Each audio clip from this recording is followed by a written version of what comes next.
Assalamualaikum warahmatullahi wabarakatuh. Selamat malam. Jumpa lagi dengan saya Aldi di channel Mereka Ada. Dimanapun kalian berada, saya doakan semoga kalian dalam kondisi sehat dan selalu diberikan kemudahan dalam menjalankan segala aktivitas. Kali ini saya akan membacakan cerita dari Mas Restu Wiraatmaja. Kisah nyata ini dialami langsung oleh teman dari Mas Restu Wiraatmaja yang bernama Evan. Tentang sebuah kejadian 100 hari sejak meninggalnya ibu dari Evan. Kira-kira misteri apa yang tersembunyi di balik kematian dari ibunya Evan? Namun sebelum mulai bercerita, pastikan teman-teman sudah menekan tombol subscribe dan menyalakan lonceng notifikasinya agar selalu mendapatkan update saat channel ini upload video terbaru. Kalau gitu nggak pakai basa-basi lagi, mari kita mulai ceritanya.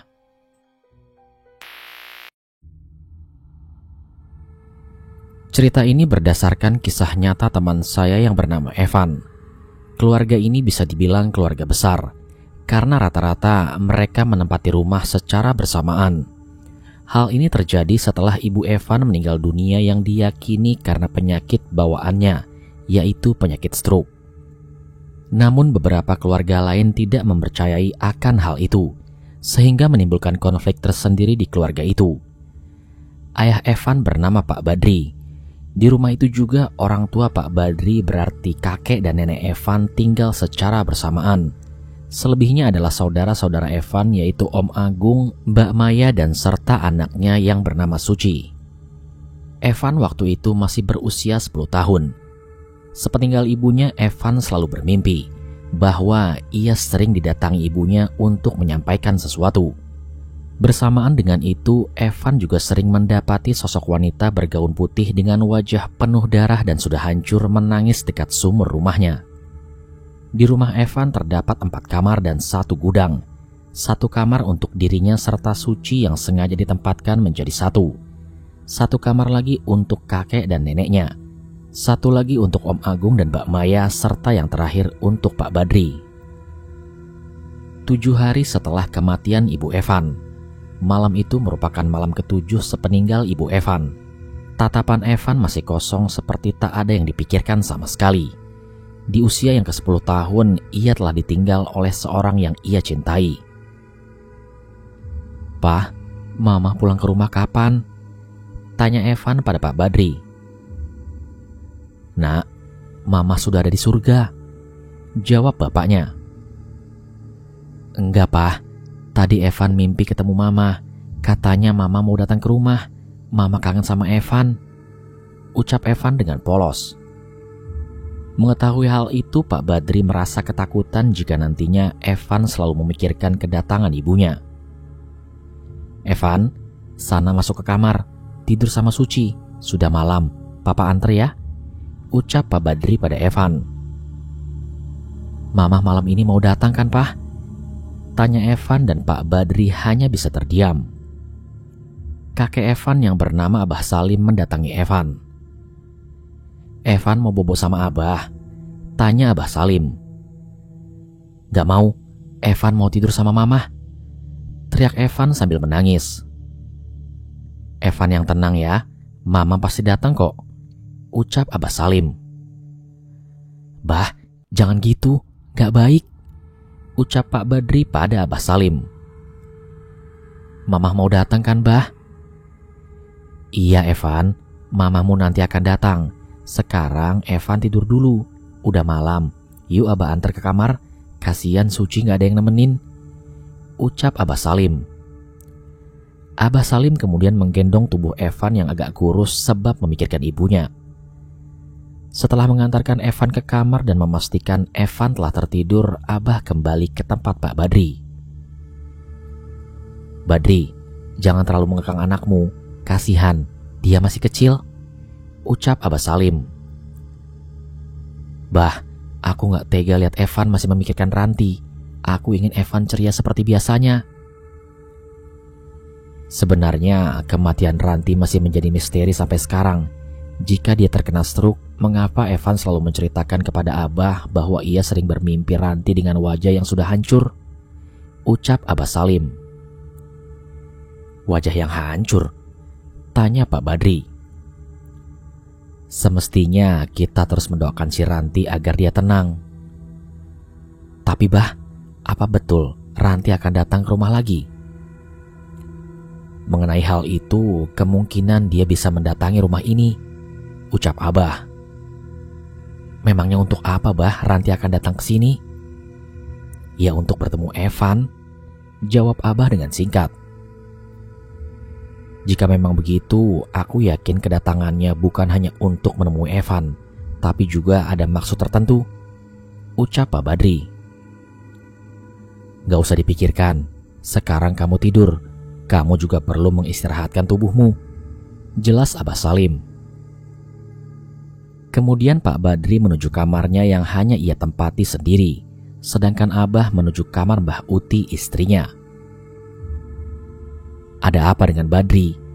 Tanya Mbah Uti. Dia masih memikirkan Ranti, jelas Abah. Aku yakin Ranti akan kembali ke rumah ini untuk menuntut balas atas kematiannya. Namun Abah hanya terdiam. Sudah, tidurlah. Malam ini sudah malam ke-7 kematiannya.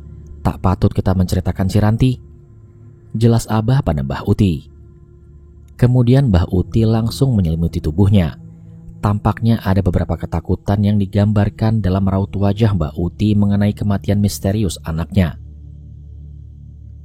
Singkat cerita, beberapa jam lagi subuh akan bergema. Keluarga Abah Salim biasanya bangun malam untuk mempersiapkan diri menuju waktu subuh. Begitu juga dengan pekerjaan rumah yang dikerjakan sebelum waktu subuh, agar di pagi hari seluruh keluarga bisa berkumpul bersama tanpa ada kesibukan. Mbak Maya selalu mendapati tugasnya untuk mencuci perabotan dapur di dekat sumur. Biasanya hal ini ia lakukan bersama dengan Ranti. Namun karena Ranti sudah tidak ada, akhirnya ia hanya melakukannya seorang diri. Mbak Maya pernah bimbang akan tindakannya yang nekat untuk mencuci perabotan dapurnya di dekat sumur, karena tempat itu disebut-sebut sebagai tempat yang sangat angker di bagian rumah milik Mbah Uti dan Abah.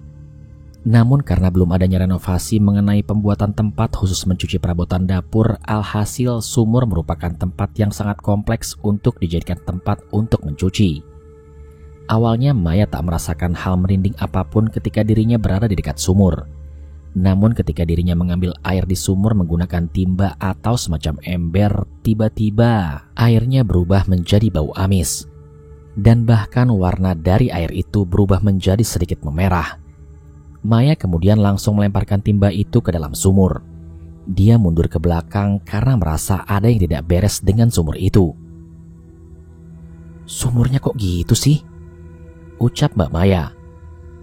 Dari dalam sumur, Maya mendengar sesuatu yang tak biasa. Suara rintihan minta tolong sembari menangis. Namun suara itu lebih tepatnya mirip dengan suara Ranti. Enggak, kamu sudah mati, teriak Mbak Maya saat itu. Dan secara perlahan, sosok Ranti keluar dari sumur itu dengan rambutnya yang menutupi wajahnya, serta seluruh tubuhnya berwarna putih pucat dan basah kuyup. Kedua tangannya menunjukkan ke arah Mbak Maya, namun Mbak Maya masih diam mematung. Maya, tolong aku. Hah? Enggak. Teriak Maya itu sempat membuat seluruh keluarga yang berada di dalam rumah langsung menuju ke arah sumur. Om Agung selaku suami dari Mbak Maya memiliki firasat buruk mengenai teriakan ini. Ia bergegas menuju sumur. Abah serta Pak Badri juga menyusul di belakang Om Agung yang duluan menuju sumur. Om Agung terkejut ketika mendapati istrinya duduk tersimpuh sambil menutupi wajahnya dengan kedua tangannya. Air mata Mbak Maya berceceran. Mbak Maya merasakan trauma yang sangat berat. Om Agung langsung memeluk tubuh istrinya. Ranti, dia keluar dari sumur itu, ucap Mbak Maya. Ranti? Tanya Om Agung pada istrinya. Dia memintaku untuk menolongnya. Sudah, kamu hanya stres ringan, jelas Om Agung. Abah dan Pak Badri yang datang ke lokasi mendapati Agung sedang memeluk Maya. Cepat bawa Maya ke dalam, Gung, ucap Abah. Baik, Bah. Agung membawa Maya ke dalam rumah. diikuti oleh Abah, dan kini tinggal Badri sendiri yang masih menatap kosong ke arah sumur. Perlahan Badri mendekati sumur itu. Dia mulai penasaran, mengapa hanya dia saja yang belum mendapati istrinya. Evan serta Maya sudah menyaksikan langsung Ranti keluar dari sumur itu. Mengapa hanya dia yang belum melihatnya? Tiba-tiba Badri seperti mendengar sesuatu. Suara rintihan dan suara tangisan minta tolong. Suaranya terdengar jelas dari dalam sumur. Tangannya ingin menggapai tali timba dan ingin menengok langsung ke dalam sumur itu dengan mata telanjang. Nafasnya memberat manakala suara itu sangat jelas ketika tubuhnya ingin menengok ke bawah sumur. Namun tiba-tiba, "Badri!" teriak Abah. Badri terkejut dengan teriakan panggilan dari Abah. Hampir saja tubuhnya terjatuh. "Badri, cepat masuk ke dalam!" teriak Abah.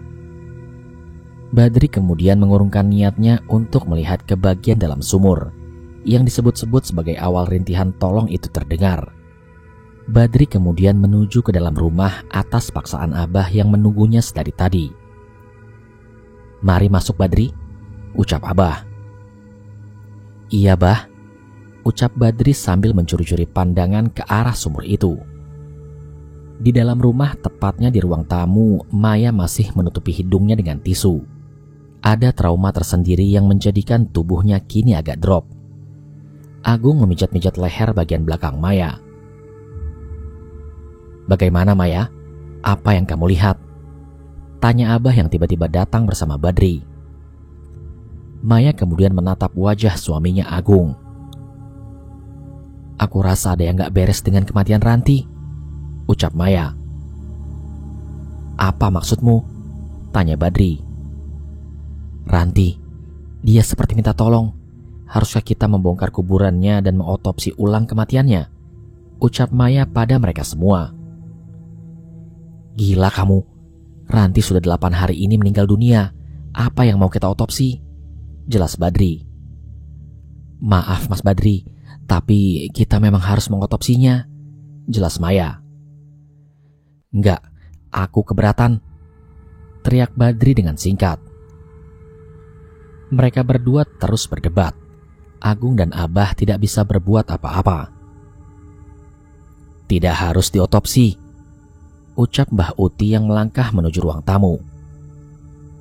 "Bagaimana kalau kita tutup saja sumur itu?" pinta Mbah Uti. "Menutup sumur?" tanya Maya.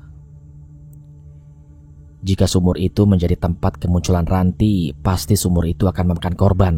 Sebelum itu terjadi, kita harus menutupnya terlebih dahulu," pinta Mbah Uti. Nggak bisa. Aku nggak setuju sumur itu ditutup. Sebelum kematian Ranti terselesaikan, jangan tutup sumur itu." "Kamu jangan gegabah," teriak Mbak Uti. "Uti, sabar," lirih Abah pada Mbah Uti. "Maafkan aku, Maya. Aku hanya meminta sumur itu untuk ditutup sebelum hari ke-100 kematian Ranti," ucap Mbah Uti pada Maya. "Hari ke-100? Memangnya ada apa dengan hari itu, Mbah?" Tidak apa-apa.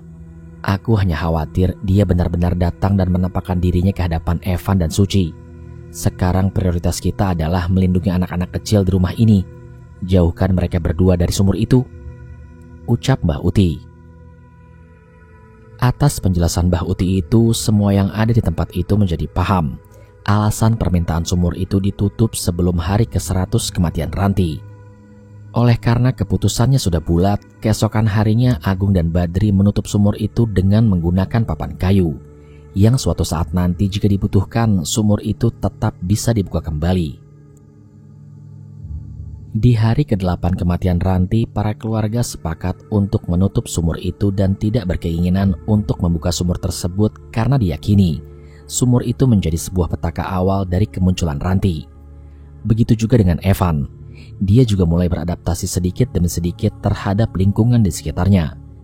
Hal ini menjadikan kebahagiaan tersendiri bagi Pak Badri dan juga keluarga lainnya, karena Evan sudah bersikap normal seperti biasanya. Hari ke-9, Suci mengajak Evan untuk bermain di dekat rumah Mbak Uti. Awalnya Evan tidak menggubris ajakan Suci, namun karena Suci memaksa, akhirnya ia pun mengalah dan mengikuti keinginan Suci. Berhubung situasi di rumah sepi, Mbah Uti dan Abah sedang keluar, sedangkan Pak Badri dan Om Agung sedang bekerja. Hanya menyisakan Mbak Maya yang masih berada di kamar untuk menyelesaikan pekerjaan rumah. Awalnya tidak ada kendala sedikit pun.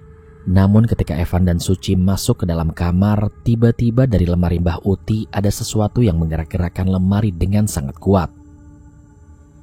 "Van, itu apa?" tanya Suci. "Gak tahu, Ci. Evan takut," ucap Evan. "Ya udah, keluar aja yuk," pinta Suci. Ketika Evan dan Suci ingin keluar dari kamar, dari dalam lemari terdengar suara endusan nafas berat ditambah dengan suara rintihan tangis yang sangat lirih. Tentu saja hal itu membuat Suci juga Evan keluar dari kamar sambil berteriak. Mbak Maya yang berada di kamar terkejut mendengar hal itu. Lalu ia keluar sambil menanyakan apa yang sedang terjadi. Evan dan Suci menjelaskan bahwa di dalam lemari Mbah Uti ada sesuatu yang menggerak-gerakkan lemari dengan sangat kuat. Ditambah suara rintihan tangis yang sangat lirih, serta suara nafas yang sangat berat dari dalam lemari itu. Tentu saja hal ini membuat Mbak Maya ketakutan karena teror dari Ranti masih saja merongrong keluarganya. Malam harinya seluruh keluarga dikumpulkan kembali atas permintaan Mbak Maya.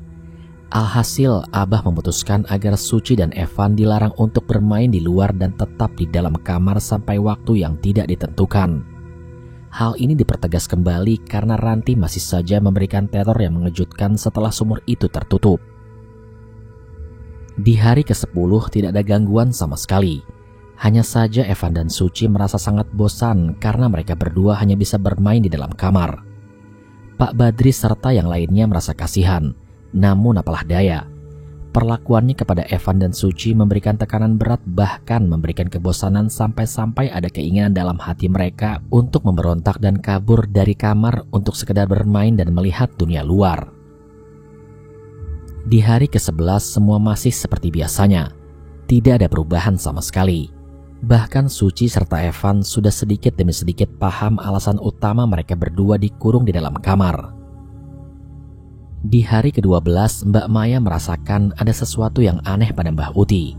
Karena ketika sumur itu telah ditutup, setiap menjelang sore Mbah Uti kedapatan sedang berdiri di depan sumur.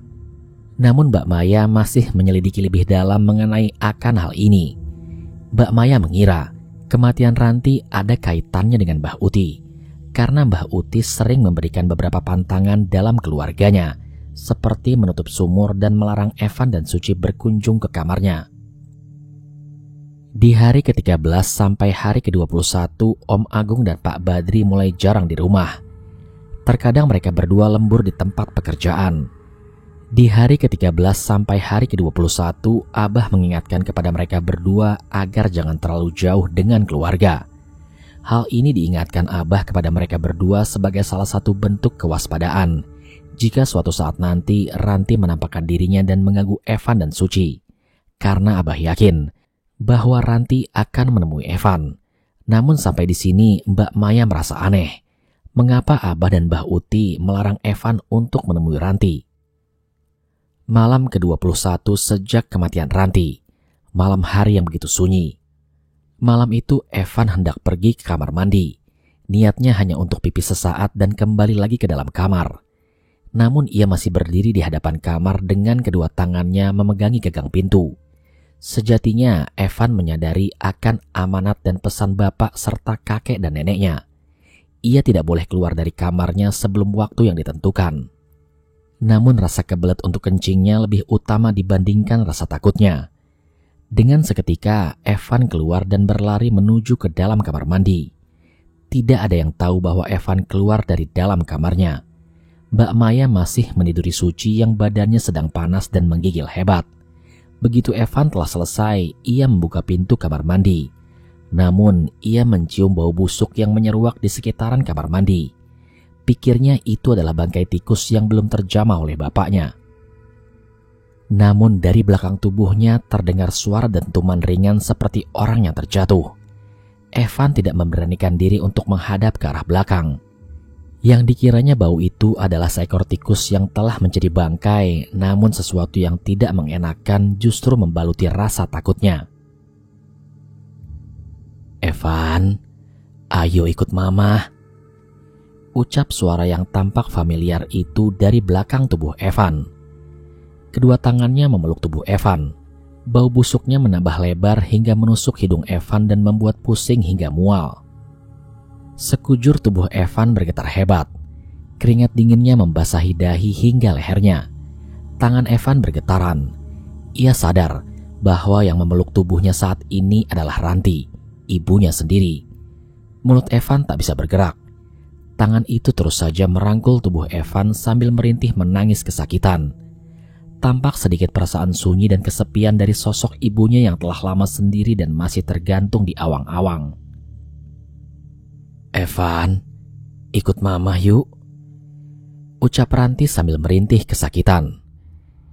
Evan tak mampu berkutik lagi. Di lain sisi Mbak Maya sedang mengecek kamarnya untuk memastikan keberadaan Evan. "Mah, Evan kangen," ucap Evan dengan polosnya. Namun kini tangan Ranti memeluk erat seakan ingin membawa Evan ke dalam alamnya. Namun Evan juga menyadari bahwa alam antara dirinya serta ibunya kini telah berbeda. Mbak Maya semakin tidak tenang. Ia berteriak ke sana kemari untuk mencari Evan.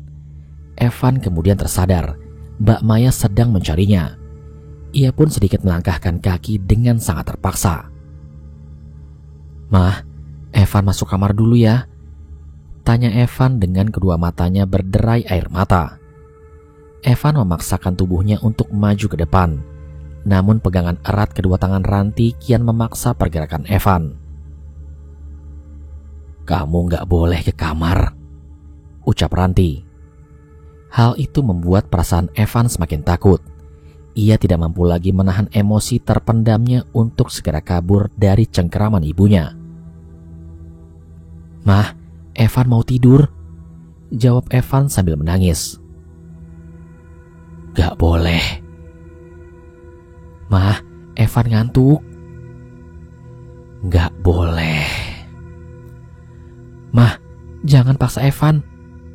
Tiba-tiba Evan berteriak. Tentu saja teriakan itu membuat Mbak Maya mencari arah sumber suara yang ternyata berasal dari kamar mandi. "Evan?" Mbak Maya langsung berlari ke arah kamar mandi dan ternyata Evan sudah pingsan di tempat. "Astagfirullah, Evan." Bersamaan dengan itu, Mbak Maya mendengar suara cekikikan tawa yang kencang dari arah sumur. "Ranti, itu pasti Ranti." Mbak Maya langsung mengangkat tubuh Evan menuju kamarnya. Suara cekikikan itu masih saja terus bergema ke seluruh rumah. Mbak Maya segera meletakkan Evan di kasur dan menuju kamarnya untuk mengangkat tubuh suci agar dipindahkan ke kamar Evan. Lalu ia bisa menjaga Evan juga suci secara bersamaan. Tiba-tiba tubuh Evan memucat. Kedua tangannya bergerak ke kanan dan ke kiri. Sepertinya Ranti sudah melakukan suatu hal kepada Evan. Evan, kamu kenapa?" ucap Mbak Maya sambil meneteskan air mata. Suara tawa Ranti masih belum menghilang. Sepertinya Ranti belum kapok untuk menculik tubuh Evan.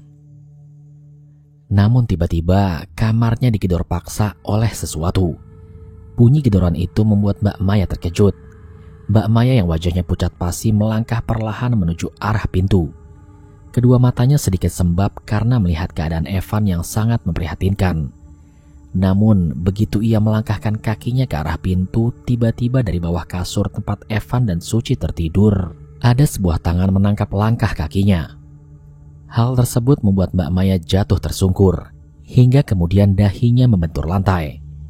Mbak Maya masih belum sadar akan benda apa yang telah menariknya. Namun dia tidak sadar bahwa ternyata sosok Ranti sudah berdiri tegak tepat di belakangnya, dengan tangan terjuntai mirip ranting pohon yang sudah mati. Mbak Maya masih mengusap-ngusap dahinya. Dia pun mulai bangkit dan melanjutkan langkah kakinya.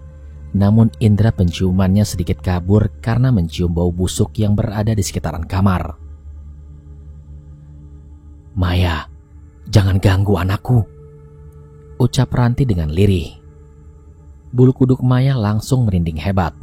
Kedua tangan dan kaki Maya gemetaran. Nafasnya menjadi cepat. Mata Maya masih melongok ke arah pintu. Sejak kapan sosok Ranti berada di dalam kamarnya?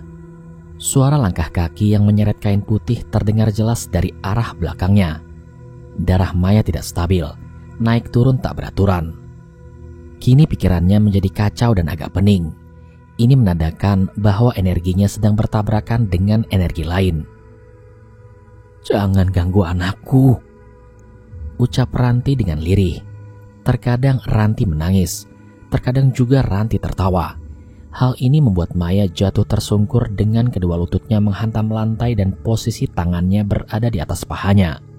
Maya menangis hebat karena merasakan ketakutan yang teramat sangat. Pikirannya menjadi sangat kacau saat suara langkah kaki itu berhenti tepat di punggung Maya dan kainnya sedikit menabrak punggung Maya. Sedikit demi sedikit Maya menenangkan hatinya. Sedikit demi sedikit pula bacaan demi bacaan ia tekankan dalam pikirannya serta hatinya. "Ranti, aku hanya mau menjaga anakmu," ucap Maya dengan sedikit tenang.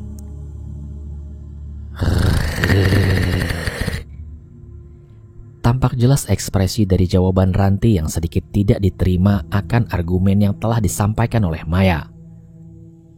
"Aku hanya mau melindungi anakmu dari cengkramanmu. Jadi tolong, kamu sudah berbeda alam. Jangan pernah mengganggu keluarga kami lagi." Ranti tidak menjawab. Hanya suara araman marah yang ia lontarkan.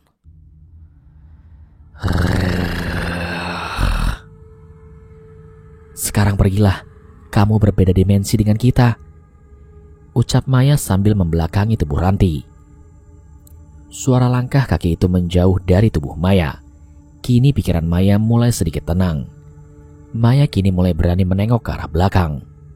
Namun saat Maya mencoba menengok ke arah belakang, hal yang tidak terduga pun terjadi. Wajah Ranti berpapasan dengan wajah Maya. Tubuhnya menggelantung di langit-langit kamar dengan kedua tangannya terjuntai kaku ke bawah. "Ranti," ucap Maya dengan lirih dan Maya langsung pingsan di tempat. Pikirannya yang kosong menjadikan tubuh Maya menjadi lemah dan tak berdaya lagi ketika dihadapkan dengan sosok Ranti. Hari ke-23.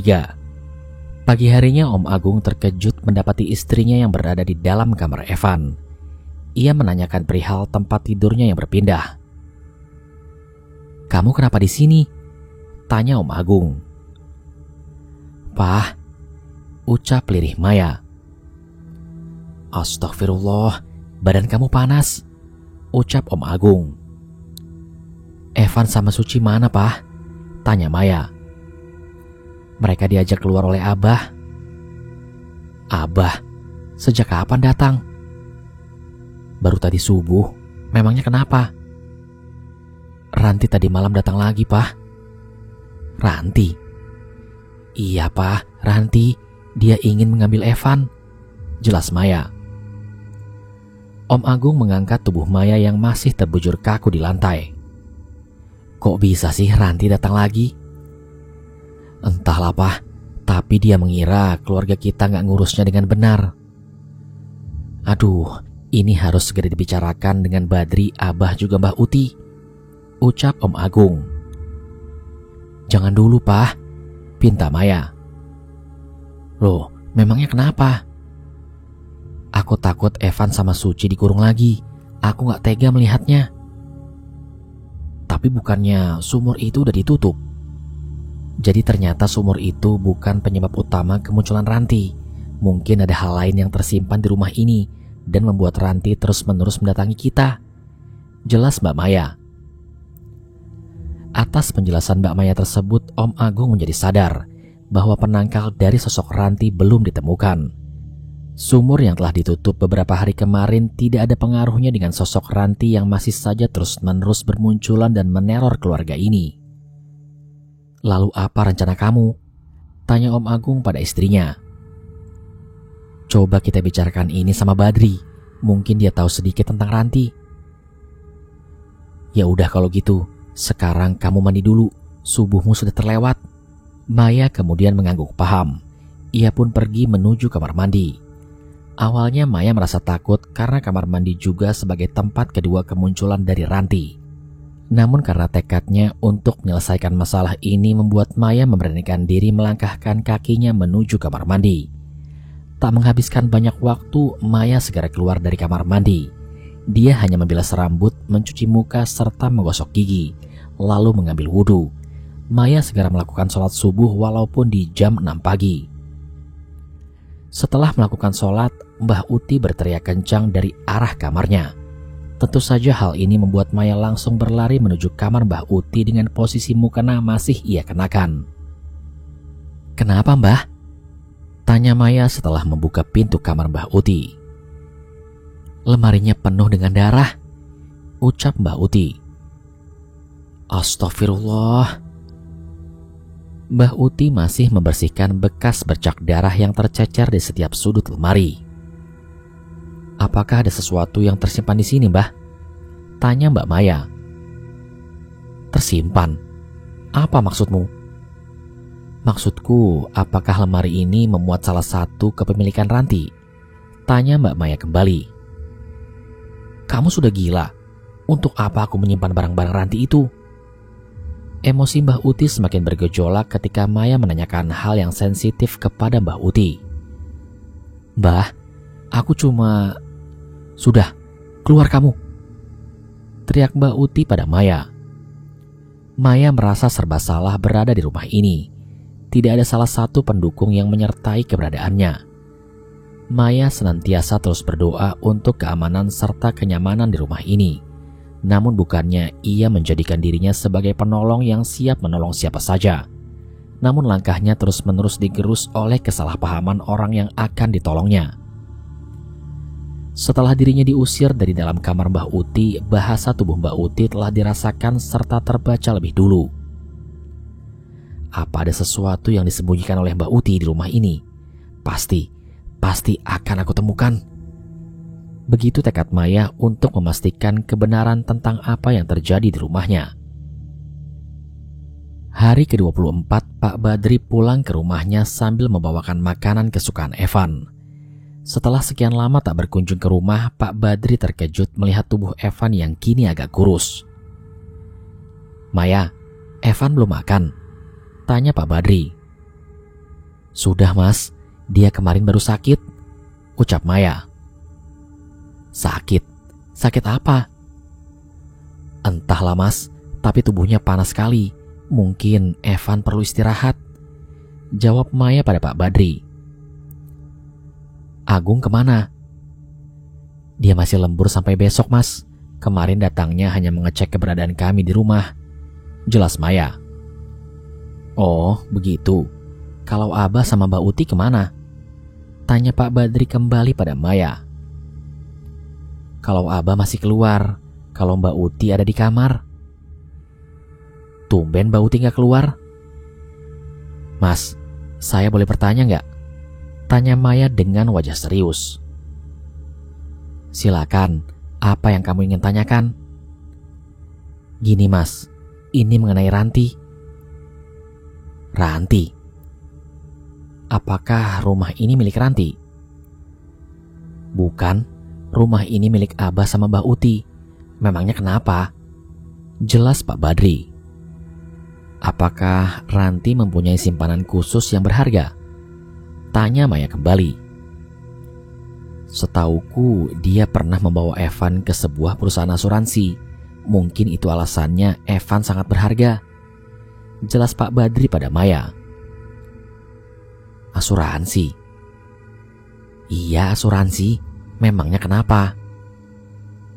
"Oh, begitu ya. Nggak apa-apa kok, Mas. Saya hanya ingin bertanya mengenai hal itu." "Mengenai apa?" "Jadi gini, Mas. Ranti masih meneror kita semua." Sontak Pak Badri terkejut mendengar penjelasan Mbak Maya. Dalam benaknya, apakah menutup sumur itu tidak berpengaruh sedikit pun? "Nggak mungkin rasanya. Bukannya sumur itu udah ditutup?" "Ini bukan masalah sumur tempat kemunculan pertama Ranti, Mas. Tapi dia juga barusan muncul di 2 tempat yang berbeda." dua tempat yang berbeda. Maksudnya gimana sih? Gini mas, satu di kamar mandi dan satunya lagi di kamar Evan. Aku juga gak paham mengapa Ranti sangat berambisi untuk mendapatkan Evan dan membawa Evan ke alam lain. Jelas Mbak Maya panjang lebar. Tunggu. Alam lain? Maksudnya apa sih? Tanya Pak Badri yang semakin penasaran. Ada beberapa kejanggalan mengenai kemunculan Ranti yang terus-menerus meneror kita semua. Itu dikarenakan ada urusan duniawi yang belum selesai. Karena itu, subuh tadi aku bertanya sama Mbak Uti. Namun gak ada jawaban sama sekali, Mas. Jelas Maya pada Pak Badri. Setauku bukan begitu. Jika memang Ranti meneror kita karena alasan seperti itu dan berambisi membawa Evan, kemungkinan apa yang dipikirkan oleh Mbak Uti adalah mengenai satu hal. Mbak Uti mempunyai rahasia tersendiri mengenai kematian Ranti. Lah itu maksudku mas, Mbak Uti adalah kuncinya. Ya sudah, nanti aku coba hubungkan kepada Mbak Uti dan yang lainnya. Sekarang aku ingin istirahat sama Evan. Tolong jangan bocorkan ini dulu. Kita perlu mengorek lebih dalam apa-apa saja yang sedang disembunyikan oleh Mbak Uti. Jelas Pak Badri pada Maya. Baik mas, siap.